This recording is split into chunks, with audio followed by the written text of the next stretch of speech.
India's voice to the world. I'm Lipakshi Khurana, coming up in the next hour. Paris AI Action Summit kicks off with India's Prime Minister Narendra Modi as co-chair. India will share its views on the democratization of AI and on bringing its benefits to the global south.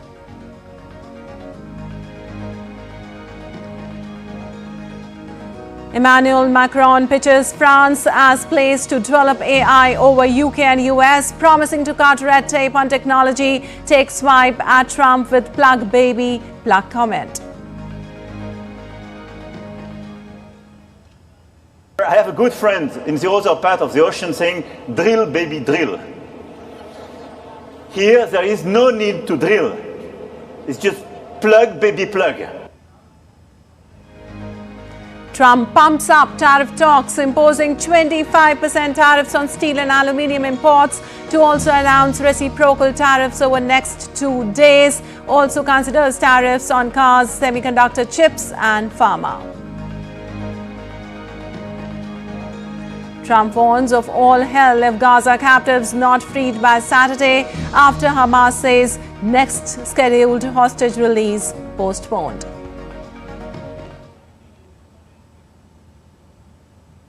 All of the hostages aren't returned by Saturday at 12 o'clock. I think it's an appropriate time. I would say cancel it and all bets are off, and let hell break out.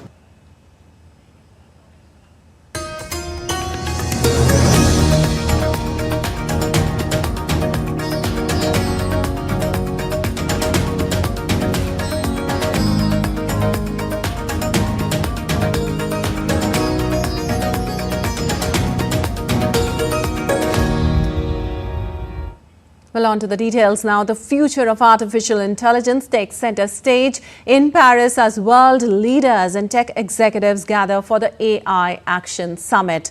Co-hosted by French President Emmanuel Macron and Indian Prime Minister Narendra Modi, the high-profile event aims to establish a global framework for AI governance while pushing for ethical, accessible and sustainable development of the technology. With top political figures and tech industry leaders in attendance, the summit could play a pivotal role in shaping AI's future. Here's more. I am delighted to welcome you to this unprecedented AI summit in Paris, co-chaired by President Macron and Prime Minister Modi. With this, the Artificial Intelligence Action Summit opens in Paris. The event, co-hosted by French President Emmanuel Macron and Indian Prime Minister Narendra Modi, brings together around 1,500 participants at the Grand Palais. The summit's primary focus, mapping AI governance worldwide, promoting ethical and accessible AI, and reinforcing European sovereignty over the technology. In an interview, French President Macron announced that France will also announce private sector investments totaling some 109 billion euros in its artificial intelligence sector. Europe will accelerate, France will accelerate, and therefore for us, France, we announced tomorrow at the summit 109 billion euros of investments in artificial intelligence over the coming years. As discussions begin, world leaders have started arriving in the French capital. US Vice President J.D. Vance touched down in Paris with his family, receiving a warm welcome with French Overseas Minister Manuel Valls. Chinese Vice Premier Zhang Guoqing too arrived in Paris. Beyond the political sphere, industry heavyweights including Alphabet CEO Sundar Pichai, Microsoft President Brad Smith and OpenAI CEO Sam Altman are set to deliver key addresses on AI's future. This is the third high-level AI summit in recent years. The Paris summit sets out to achieve three major objectives: provide access to independent, safe and reliable AI to a wide range of users, develop AI that is more environmentally friendly, ensure global governance of artificial intelligence that is both effective and inclusive. The Paris AI summit will focus on 5 major themes: public service AI, future of work, innovation and culture, trust in AI, global governance of AI. With AI evolving at an unprecedented pace, the summit could lay the groundwork for how nations and industries harness its potential while mitigating risks. As discussions continue in Paris, the world watches closely to see what agreements and policies emerge.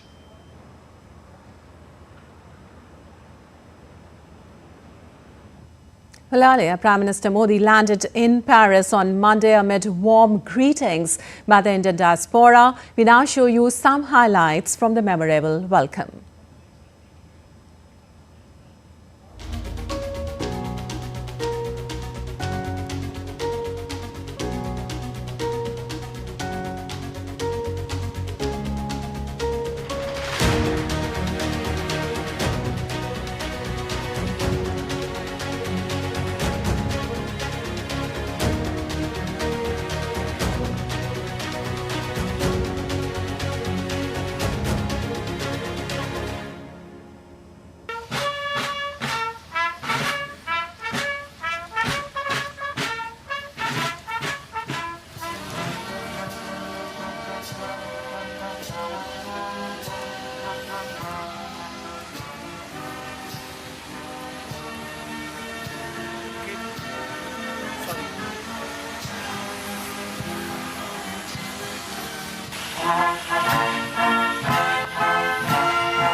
जन्मदिन मना रहे हो साहबजादों के जन्मदिन मना रहे हो पहला प्रधानमंत्री देश का हुआ तो सब धर्मों की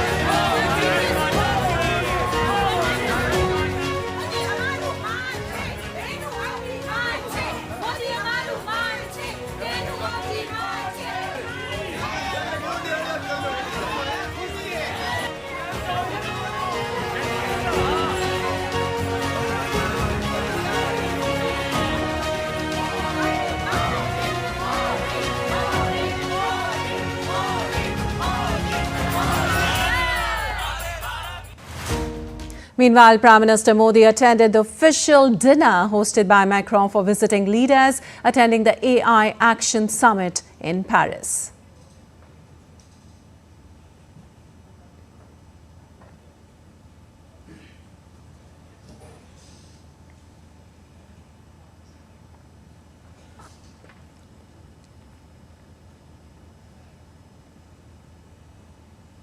Well, with the vision of fostering collaboration in the global stage, India's External Affairs Minister Dr. S. Jaishankar, who is also on France's visit, met his French counterpart Jean-Noël Elbarot Paris. In Paris, both the leaders discussed issues widely ranging cooperation with a focus on AI and innovation, connectivity and clean energy. They also spoke about regional and global developments. Sharing pictures on social media platform X, Jaishankar also wrote that strong convergence reflects the strength and comfort of both nations and strategic partnership. Meanwhile, President Emmanuel Macron declared on Monday that France was in the race for artificial intelligence and called on attendees at the AI Action Summit in Paris to choose Europe for their business needs. Advocating that clean electric power distinguishes France in addressing AI's vast energy consumption, he pitched that Europe will cut back on regulation to make it easier for artificial intelligence to flourish in the region. He also took a swipe at Donald Trump with "Plug baby, plug" comment on energy. Last year, we exported 90 terawatt-hour, 90, which means we can localize a lot of data centers on top of what we need in terms of electricity for our own companies, our own households.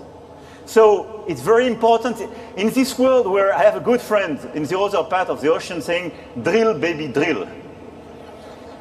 Here, there is no need to drill.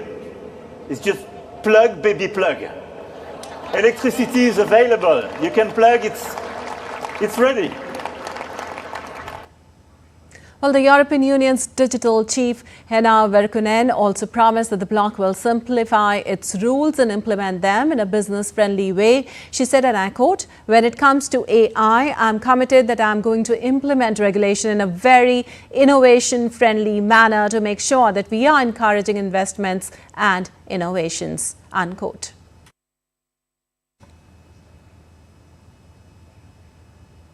While Prime Minister Narendra Modi is set to visit Marseille in southern France, the visit will focus on strengthening diplomatic ties with key events, including the inauguration of the Indian consulate and high-level bilateral talks. DD India's Jessica Taneja reports from the port city of Marseille in France.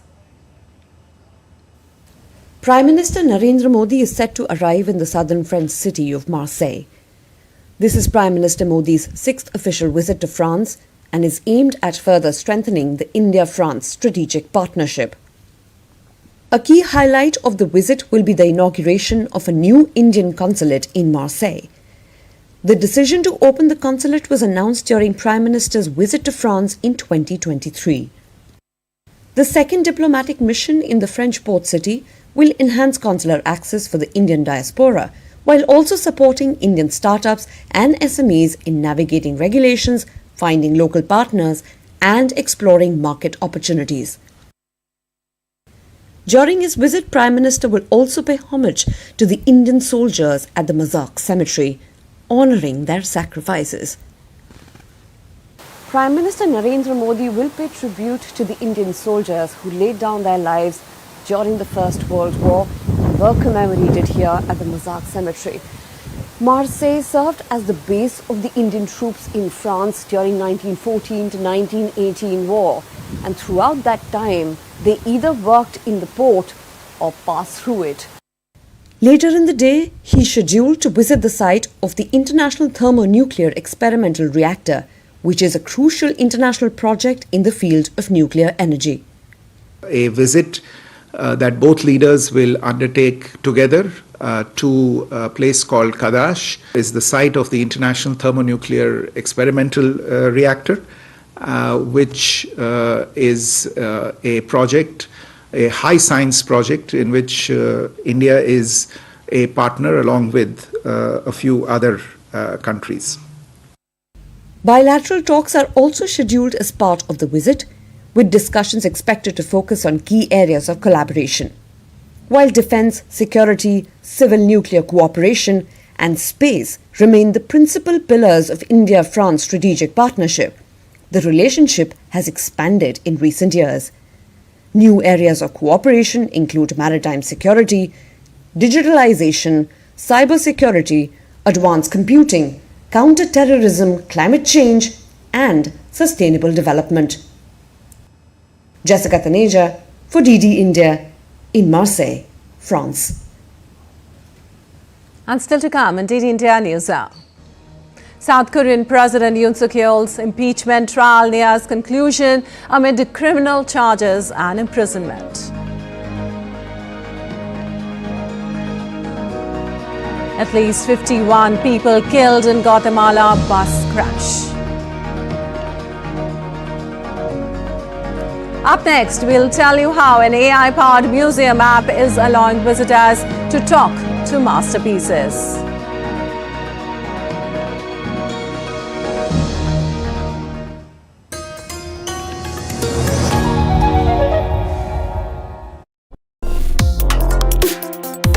Complex issues, hidden agendas, twists and turns, strategic games. We think all dots are linked. We just need to connect them. Join me every week as I connect the dots to unravel hidden designs in statecraft, mysteries, and decode issues that matter to you. Watch Connecting the Dots with me at these times on DD India.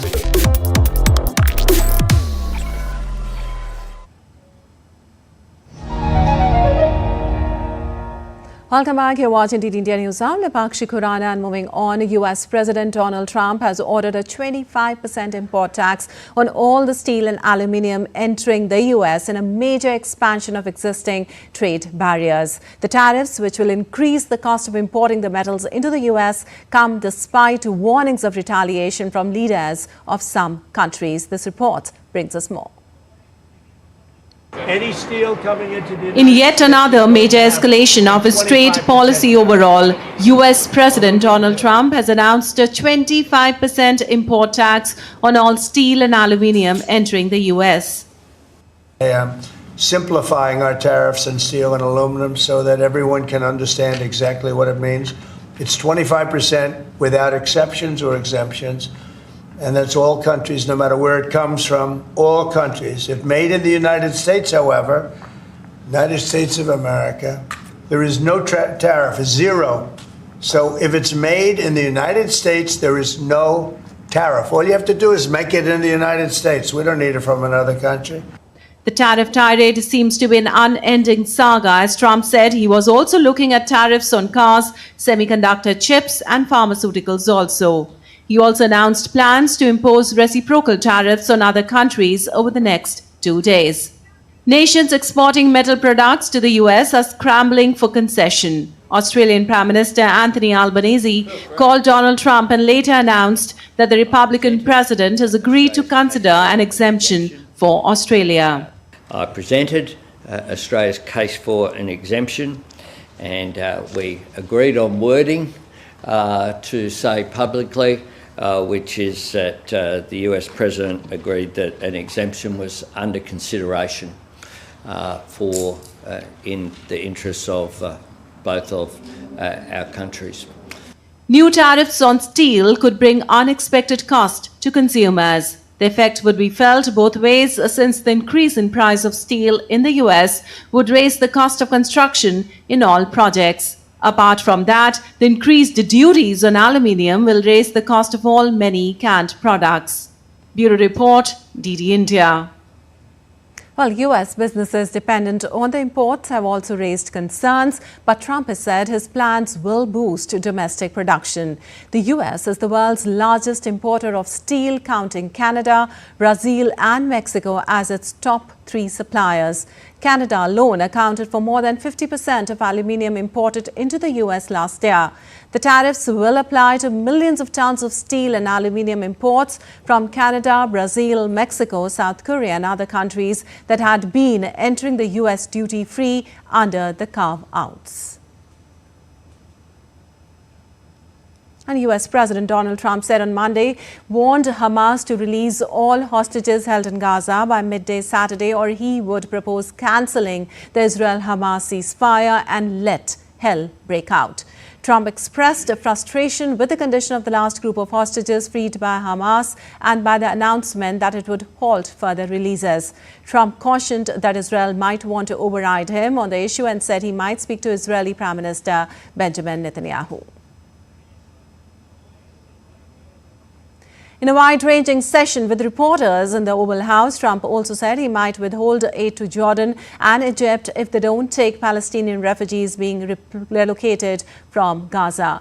He is to meet Jordan's King Abdullah on Tuesday. As far as I'm concerned, if all of the hostages aren't returned by Saturday at 12 o'clock, I think it's an appropriate time. I would say cancel it and all bets are off, and let hell break out.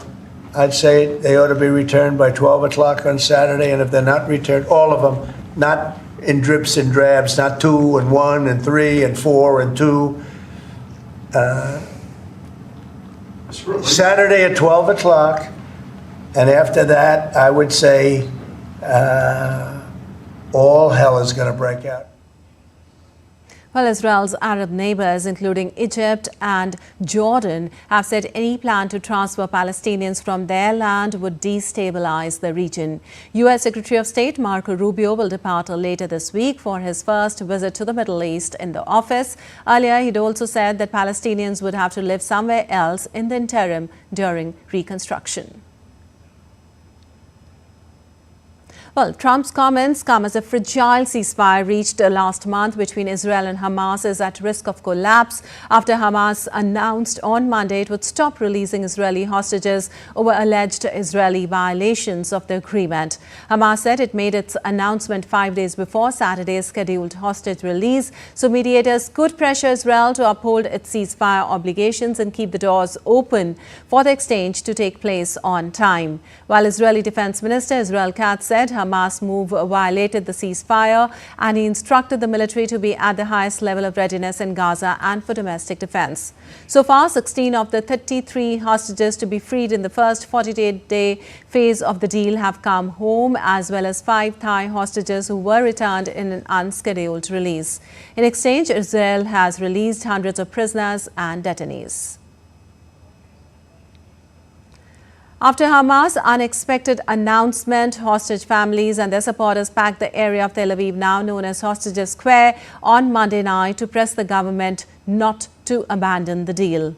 Prime Minister Benjamin Netanyahu would meet with the Security Cabinet, which includes Defense, National Security and Foreign Affairs ministers, on Tuesday. Now moving on, U.S. President Donald Trump's special envoy for Ukraine and Russia, Keith Kellogg, will visit Ukraine soon. Trump also said he would speak with Ukrainian President Volodymyr Zelensky this week. The news comes as Russia's point man for relations with the U.S. said on Monday that all of President Vladimir Putin's conditions must be met in full before the conflict in Ukraine can end. Russia's foreign minister drove the point home, saying that while Moscow was ready for talks with Ukraine, results could be achieved only if the fundamental reasons behind the nearly 3-year-old conflict were resolved. Trump, who has repeatedly said he wants to end the conflict in Ukraine swiftly, said on Sunday he thought he was making progress, though he has not set out how he hopes to end the conflict. Well, also, Trump said he had spoken to Chinese President Xi Jinping since taking office on January 20th, but did not provide details on when exactly the call happened or what was discussed. In an interview, he stated that he had spoken with Xi and his team, emphasizing their strong personal relationship. A conversation between Xi and Trump is viewed as key to possibly easing or delaying trade tariffs. Before Trump assumed office, the two leaders had also discussed issues including TikTok, trade and Taiwan. Well, 2 planes carrying Venezuelan migrants deported from the United States landed at Venezuela's La Guaira airport on Monday night. These are the first since a January deal between Trump administration and Venezuelan president.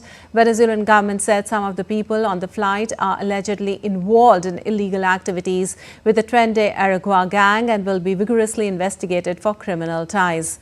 Trump's administration has also moved to remove deportation protection from about 348,000 Venezuelans in the U.S. who could lose work permits and then be deported in April. And in South Korea, impeachment trial of President Yoon Suk-yeol entered its final stage with just 2 formal hearings remaining. The 7th hearing of Yoon's impeachment trial began at the Constitutional Court this morning.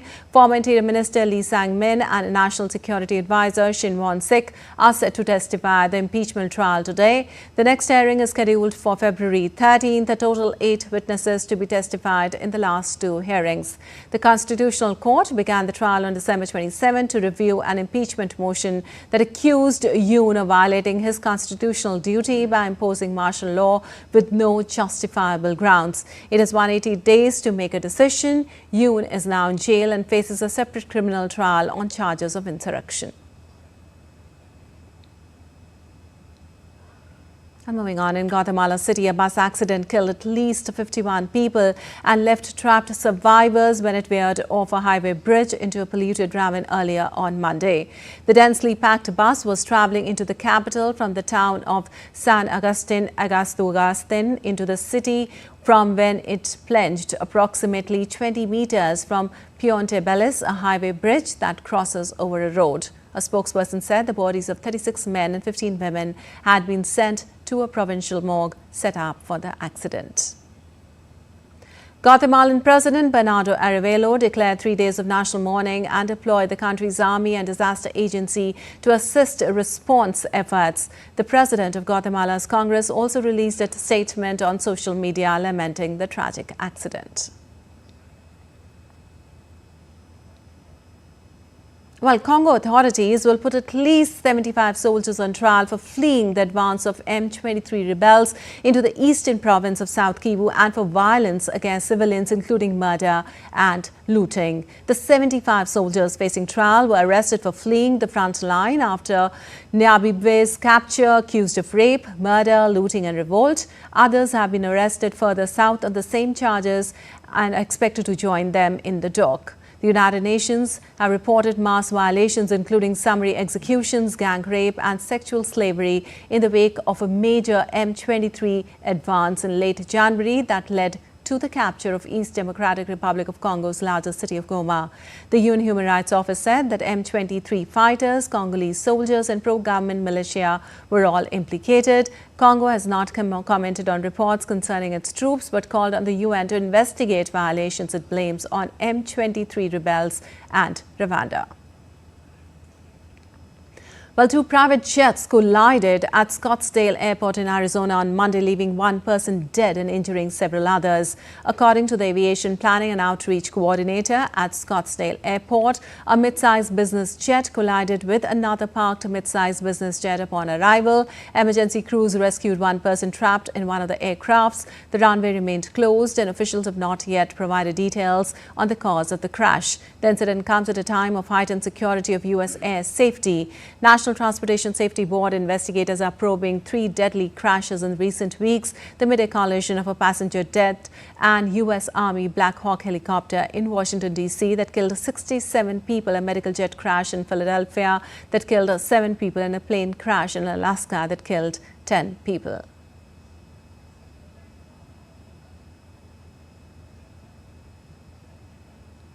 Well, a groundbreaking oral medication developed by a research team at the University of Hong Kong offers hope for patients suffering from a rare form of leukemia. The HKU Med research team has been working on this innovative oral formulation of arsenic trioxide since 2010. Early results show that patients treated with this oral medication experience survival rates exceeding 97%. The treatment, which has been shown to significantly increase survival rates, has already been approved by regulatory bodies in both the US and Europe. One of the key benefits of the new treatments is its reduced negative side effects, particularly in terms of heart complications, making it safer for long-term use. Well, moving on, the Academy of Motion Picture Arts and Sciences has announced the remaining nominees of the 97th Academy Awards on Monday. Among the latest nominees, Flo and Wallace and Gromit, Vengeance Most Foul are in the animated feature film category, while Sugarcane has been nominated for documentary feature film. The Best Picture includes The Brutalist, Emilia Perez, I'm Still Here, Nickel Boys and The Substance. Voting for the winners continue from February 11 to February 18th. The 97th Oscars ceremony is set to be on March 2nd, 2025 at the Dolby Theatre in Hollywood and will be broadcast live worldwide. And news from around the world, an AI-powered museum app is allowing visitors to talk to masterpieces, most notably the famous Mona Lisa at a global summit in Paris, Grand Palais. Ask Mona allows visitors to talk to masterpieces like the Mona Lisa, offering instant responses to questions, aiming to enhance museum visits through controversial interactions. The app provides AI solutions to cultural institutions, tourism, education and retail sectors.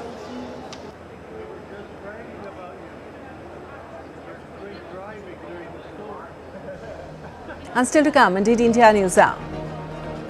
Up next, we'll get you what to expect from today's Parliament budget session.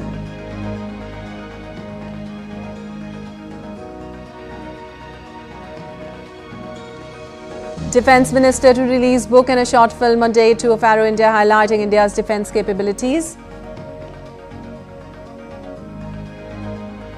And up next, we'll get you all the latest from the ongoing Mahakumbh 2025.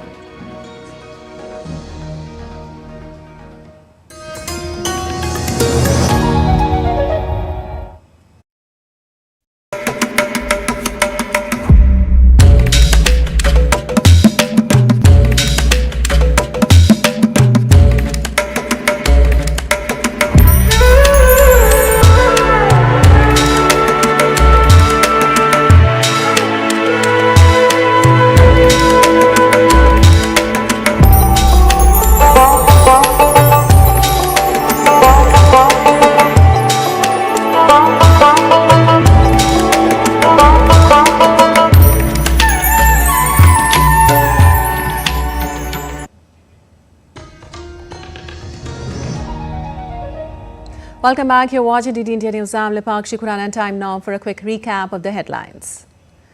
Paris AI Action Summit kicks off with India's Prime Minister Narendra Modi as co-chair. India will share its views on the democratization of AI and on bringing its benefits to the global south. Emmanuel Macron pitches France as place to develop AI over UK and US, promising to cut red tape on technology. Takes swipe at Trump with "plug baby, plug" comment. Trump pumps up tariff talks, imposing 25% tariffs on steel and aluminium imports, to also announce reciprocal tariffs over next 2 days. Also considers tariffs on cars, semiconductor chips and pharma. Trump warns of all hell if Gaza captives not freed by Saturday, after Hamas says next scheduled hostage release postponed. Well, on Tuesday, the ongoing discussion on the budget will be taken forward in both the houses of Parliament, Lok Sabha and Rajya Sabha. Earlier on Monday, the discussion on the budget was started, which continued till late evening. Union Finance Minister Nirmala Sitharaman will reply to the discussion on the budget in both the houses today, whereas in both the houses, question R and 0R are listed. And now to some updates from Aero India 2025 now. On day 2, India is hosting the Defence Ministers' Conclave on the theme Bridge Building Resilience through International Defence and Global Engagement. Now, the conclave aims to facilitate dialogue towards strategic partnership with friendly countries. It encapsulates the dynamic geopolitical conditions on the path to mutual prosperity, which can be bridged through cooperation among nations with shared vision of security and development. And earlier, Defence Minister Rajnath Singh released a book on Bridge, that is building resilience through international defence and global engagement. In the second half, the Defence Minister will release Compendium of Challenges and Opportunities for Indian Industry.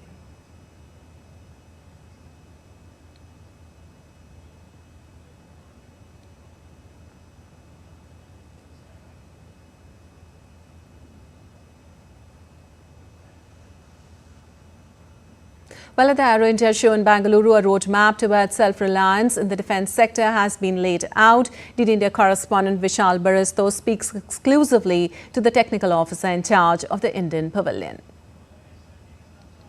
Inside the India Pavilion, we are talking about how fast is India's defence landscape is transforming. And to talk more about it, I have with me Lieutenant Colonel Prashasti. She is the technical staff officer from Indian Army. Let's talk to her. Colonel Prashasti, what efforts are being made to, make India self-reliant in defence? So, as our Prime Minister's vision is to make India self-reliant, and especially in the defence corridor, we even want to go ahead and make our mark in the global sector, also in defence sector, and mark our edge. There are many of the spheres and areas where India is working, the government is working. We have launched schemes like PIL, the Positive Indianization List, and we have Srijan portals are there. Then we go to TDF, जो DRDO के through है, that is the Technical Development Fund, and then we have IDEX. So all these gives you the niche and the opportunity for these small industries to come and showcase their idea, innovations which have been done. When we talk about developing the defense corridors, so we are focusing more on MSMEs and the startups. Talking about this Aero India show, what is the target? So the target is to showcase the Indianization, whatever the quality of work and the niche technologies had been done by the MSMEs, as you mentioned. So to showcase that, and you won't believe there's a 250 plus companies who have come on the platform to showcase their work. And it is all, if you see, this India Pavilion is also divided into different zones. So you go on the different zones, you'll see there are the zones where the startups. So there's an entire platform which is given to these startups. Then you have IDEX. All those who win the IDEX have been awarded by Prime Minister, and most of them are into the phases where the patent has been developed. If you see the MAKE projects like MAKE 1, MAKE 2, MAKE 3, almost 55 are under the trials, under the process of development, and 4 to 5 are under the contracts. So there are a lot of work which is happening in this field. Though you heard from Lieutenant Colonel Prashasti, a lot of work is being done, and the whole idea is to create a structure where the MSMEs and also the startups play a crucial role in India's defense structure. With cameraman Ashok in Bangalore, this is Vishal Baristo for DD India.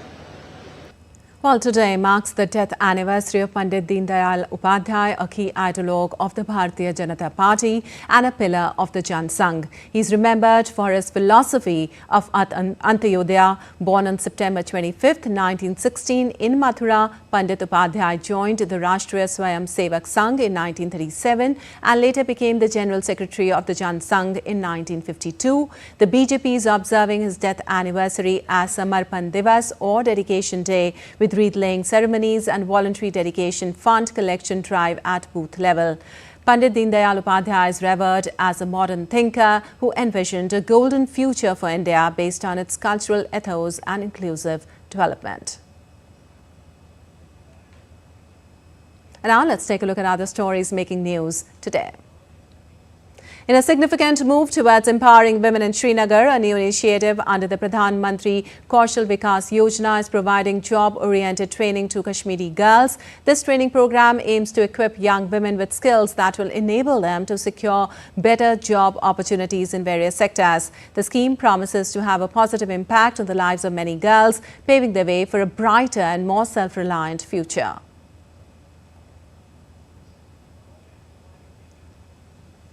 Bilal Ahmed, the Kashmiri mathematician Bilal Ahmed, introduced first eco-friendly solar car aimed at controlling pollution. This innovative solar-powered vehicle is designed to reduce the carbon footprint and offer a green alternative to conventional fuel-driven transportation. The car operates entirely on solar energy, which makes it eco-friendly and efficient, aligning with the global push towards sustainable solutions in the face of climate change.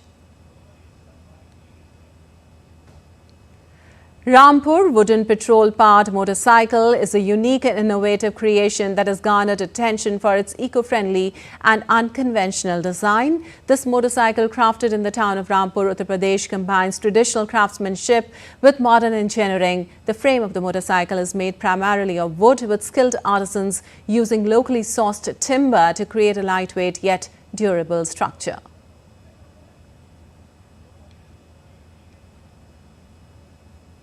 The vibrant and much anticipated Odisha Japan Festival 2025 is set to showcase the rich and diverse cultural heritage of both Odisha and Japan, bringing together the artistic traditions, cuisine and history of both regions in a spectacular celebration. This cultural exchange event, held annually in the coastal city of Puri, Odisha, highlights the strong cultural ties between India and Japan while fostering mutual respect and understanding.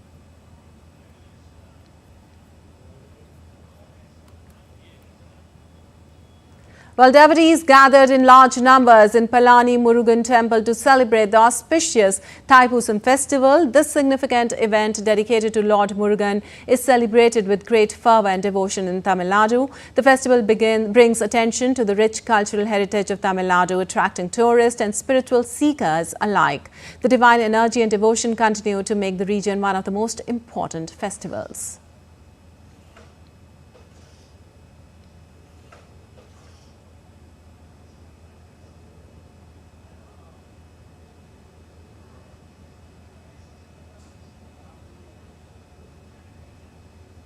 And now to all the latest from the Mahakumbh, the largest religious congregation in the world.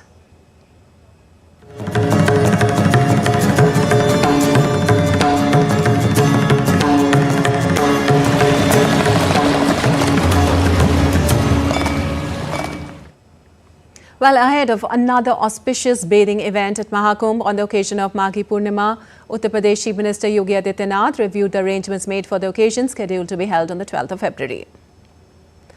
Your Excellencies, Ambassadors, distinguished CEOs, सम्मानित अतिथिगण, अन्य महानुभाव, देवी और सज्जनों, India energy week में देश और दुनिया भर से यहाँ यशोभूमि में जुटे सभी साथियों को नमस्कार। आप सभी सिर्फ एनर्जी वीक का हिस्सा भर नहीं है, आप भारत की एनर्जी एम्बिशंस का महत्वपूर्ण हिस्सा है। मैं आप सभी का अभिनंदन करता हूं। विदेश से जो मेहमान आए हैं, मैं उनका भारत में स्वागत करता हूं। साथियों, दुनिया का हर एक्सपर्ट आज कह रहा है कि 21st सेंचुरी भारत की सेंचुरी है। भारत अपनी ही नहीं, दुनिया की ग्रोथ को भी ड्राइव कर रहा है और इसमें हमारे एनर्जी सेक्टर की बहुत बड़ी भूमिका है। भारत की एनर्जी एम्बिशंस 5 पिलर्स पर खड़ी है। हमारे पास रिसोर्सेज हैं जिनको हम हार्नेस कर रहे हैं। दूसरा, हम अपने ब्रिलियंट माइंड्स को इनोवेट करने के लिए प्रोत्साहित कर रहे हैं। तीसरा, हमारे पास इकोनॉमिक स्ट्रेंथ है, पॉलिटिकल स्टेबिलिटी है। चौथा, भारत के पास स्ट्रेटेजिक ज्योग्राफी है जो एनर्जी ट्रेड को ज्यादा आकर्षक और आसान बनाती है। और पांचवा, भारत ग्लोबल सस्टेनेबिलिटी के लिए कमिटेड है। इससे भारत के एनर्जी सेक्टर में नई संभावनाएं तैयार हो रही हैं। साथियों, विकसित भारत के लिए अगले 2 दशक बहुत अहम है और इसमें आने वाले 5 साल में हम अनेक बड़े पड़ाव पार करने वाले हैं। हमारे बहुत सारे एनर्जी गोल्स 2030 की डेडलाइन के हिसाब से अलाइन किए गए हैं। साल 2030 तक हम 500 gigawatt renewable energy capacity add करना चाहते हैं। साल 2030 तक भारतीय रेलवे ने नेट जीरो कार्बन एमिशन का टारगेट रखा है। साल 2030 तक हम हर साल 5 million metric ton green hydrogen कर सके, ये हमारा लक्ष्य है। हमारे ये टारगेट्स काफी एम्बिशियस लग सकते हैं, लेकिन बीते 10 साल में जो भारत ने हासिल किया है, उससे ये विश्वास पैदा हुआ है कि ये टारगेट्स भी हम जरूर हासिल कर लेंगे। फ्रेंड्स, बीते 10 साल में भारत 10th लार्जेस्ट से 5th लार्जेस्ट इकोनॉमी बना है। बीते 10 वर्षों में हमने अपनी सोलर एनर्जी जनरेशन कैपेसिटी को 32 टाइम्स बढ़ाया है। आज भारत दुनिया का तीसरा सबसे बड़ा सोलर पावर जनरेटिंग नेशन है। हमारी non fossil fuel energy capacity 3 गुना बढ़ी है। भारत G20 देशों में पेरिस समझौते के लक्ष्यों को पूरा करने वाला पहला देश है। भारत कैसे अपने लक्ष्य समय से पहले प्राप्त कर रहा है, इसका एक और उदाहरण है इथेनॉल ब्लेंडिंग। आज भारत 19% इथेनॉल ब्लेंडिंग कर रहा है। इससे फॉरेन एक्सचेंज की सेविंग हुई है और सब्सटेंशियल फार्मर रेवेन्यू जनरेट हुआ है। साथ ही CO2 एमिशंस में सिग्निफिकेंट कट भी आया है। हम अक्टूबर 2025 से पहले ही 20% इथेनॉल मैंडेट अचीव करने की राह पर है। आज भारत की बायोफ्यूल्स इंडस्ट्री तेजी से ग्रो करने के लिए तैयार है। हमारे पास 500 मिलियन मैट्रिक टन्स का सस्टेनेबल फीडस्टॉक है। इंडिया की G20 प्रेसिडेंसी के दौरान ग्लोबल बायोफ्यूल्स अलायंस बना और लगातार एक्सपांड हो रहा है। इससे 28 नेशंस और 12 इंटरनेशनल ऑर्गेनाइजेशंस जुड़ चुके हैं। ये वेस्ट को वेल्थ में ट्रांसफॉर्म कर रहा है और सेंटर्स ऑफ एक्सेलेंस सेट कर रहा है। साथियों, भारत अपने हाइड्रोकार्बन रिसोर्सेज के पोटेंशियल को पूरी तरह से एक्सप्लोर करने के लिए निरंतर रिफॉर्म्स कर रहा है। बड़ी डिस्कवरीज और गैस इंफ्रास्ट्रक्चर के व्यापक विस्तार के कारण हमारा गैस सेक्टर एक्सपांड कर रहा है। इससे हमारे एनर्जी मिक्स में नेचुरल गैस का शेयर बढ़ा है। भारत अभी 4th लार्जेस्ट रिफाइनिंग हब है और हम अपनी कैपेसिटी 20% तक बढ़ाने में जुटे हैं। साथियों, हमारी जो सेडिमेंट्री बेसिन्स है, इसमें कई सारे हाइड्रोकार्बन रिसोर्सेज मौजूद है। इनमें से कई का पता चल चुका है और कई ऐसे हैं जिन्हें खोजा जाना बाकी है, जिनका एक्सप्लोरेशन बाकी है। इंडिया का अपस्ट्रीम सेक्टर और आकर्षक हो, इसके लिए सरकार ने open acreage licence policy OALP बनाई है। एक्सक्लूसिव इकोनॉमिक जोन को खोलना हो या सिंगल विंडो क्लियरेंस सिस्टम बनाना हो, सरकार ने इस सेक्टर को हर तरह से मदद दी है। Oil fields regulation and development act में हुए बदलाव के बाद अब स्टेक होल्डर्स को पॉलिसी स्टेबिलिटी, एक्सटेंडेड लीजेस और इंप्रूव्ड फाइनेंशियल टर्म्स की सुविधा भी मिलेगी। सरकार के इन रिफॉर्म्स के कारण समुद्री क्षेत्र में ऑयल और गैस रिसोर्सेज की खोज करने, इनका प्रोडक्शन बढ़ाने और स्ट्रेटेजिक पेट्रोलियम रिजर्व्स को मेंटेन करने का काम आसान होगा।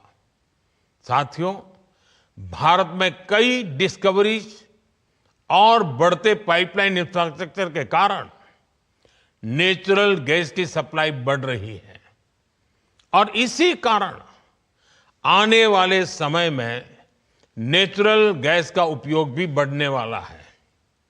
इन सारे क्षेत्रों में आपके लिए निवेश की बहुत सारी संभावनाएं बन रही हैं।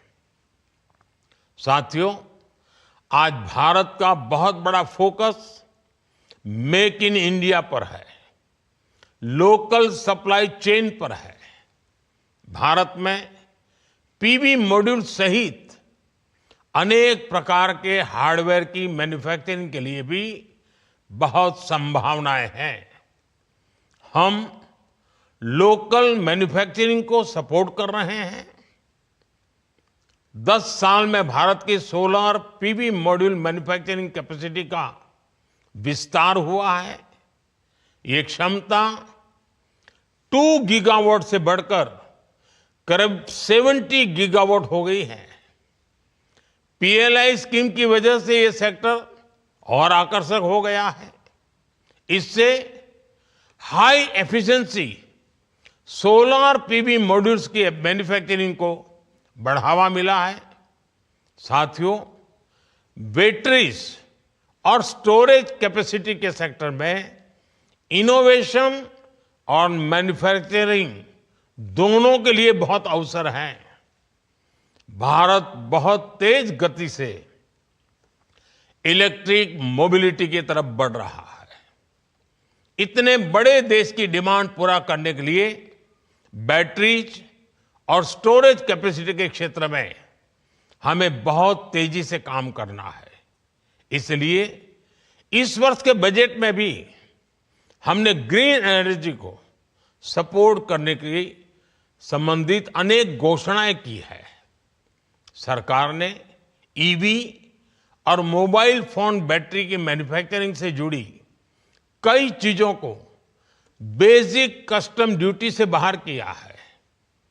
Cobalt powder, lithium ion battery waste, lead, zinc ऐसे अनेक क्रिटिकल मिनरल से ड्यूटी हटा दी गई है। नेशनल क्रिटिकल मिनरल्स मिशन भी भारत में एक सशक्त सप्लाई चेन के निर्माण में बड़ी भूमिका निभाएगा। नॉन लिथियम बैटरी इकोसिस्टम को प्रमोट करने की दिशा में भी हम आगे बढ़ रहे हैं। इस वर्ष के बजट में हमने न्यूक्लियर एनर्जी सेक्टर को भी ओपन कर दिया है। एनर्जी में हो रहा हर इन्वेस्टमेंट नौजवानों के लिए नई जॉब्स क्रिएट कर रहा है, ग्रीन जॉब्स के अवसर बना रहा है। साथियों, भारत के एनर्जी सेक्टर को मजबूती देने के लिए हम इसे जनता की पावर से लैस कर रहे हैं। हमने देश के सामान्य परिवारों और किसानों को ऊर्जा दाता बनाया है। बीते साल हमने पीएम सूर्यघर मुफ्त बिजली योजना शुरू की। इस योजना का स्कोप सिर्फ एनर्जी प्रोडक्शन तक ही सीमित नहीं है। इसमें सोलर सेक्टर्स में नई स्किल्स बन रही हैं, नया सर्विस इकोसिस्टम बन रहा है और आपके लिए निवेश की संभावनाएं भी बढ़ रही हैं। साथियों, भारत ऐसे एनर्जी सॉल्यूशंस देने के लिए कमिटेड है जो हमारी ग्रोथ को एनर्जाइज करें और हमारे नेचर को भी एनरिच करें। मुझे विश्वास है इस एनर्जी वीक से भी इस दिशा में कुछ ठोस रास्ते निकलेंगे। मुझे उम्मीद है कि आप सभी भारत में बन रही हर संभावना को एक्सप्लोर करेंगे। आप सभी को बहुत बहुत शुभकामनाएं। धन्यवाद। Well, you were watching Prime Minister Narendra Modi's message for India Energy Week. He said that the 21st century is India's century as India is contributing in the growth of the world. He said India's growth was standing on 5 pillars, and among them were economic strength, political stability and suitable geographic conditions and global sustainability. And he said that our goal is to be, by the year 2030, India has set a target of net zero carbon emission and to produce massive green hydrogen. He said India has moved from 10th largest to 5th largest economy and we are world's 3rd largest solar-powered energy-producing country. He said India is achieving all its goals before time, and one of the examples is ethanol blending. He said global biofuels was formed during G20 and now growing, and he also said that India is also expanding its gas sector, becoming the 4th largest refining hub. Well, he also said that India has increasing supply of natural gas, which is going to increase its use, and thus it also increases the chances of investment. And he said that India is moving towards electric mobility with a very fast pace, and government has launched various schemes to support it in all ways. He said green jobs are also being created for the young entrepreneurs and the young generation, and a new service ecosystem is also being created. And he said India is committed to give energy solutions to support our growth. Well, that's all for this edition of DD India News Hour, but let us know your thoughts on the news of the day. For those on the go, you can get all the latest news and updates from India and across the world on the DD India mobile app. The app is available on both Android and iOS platforms. Scan the QR code on the screen to download now. Well, we'll be back with more news as it breaks here on DD India. Lipakshi Kurana from all of us here in Delhi. Thanks for watching DD India News Hour.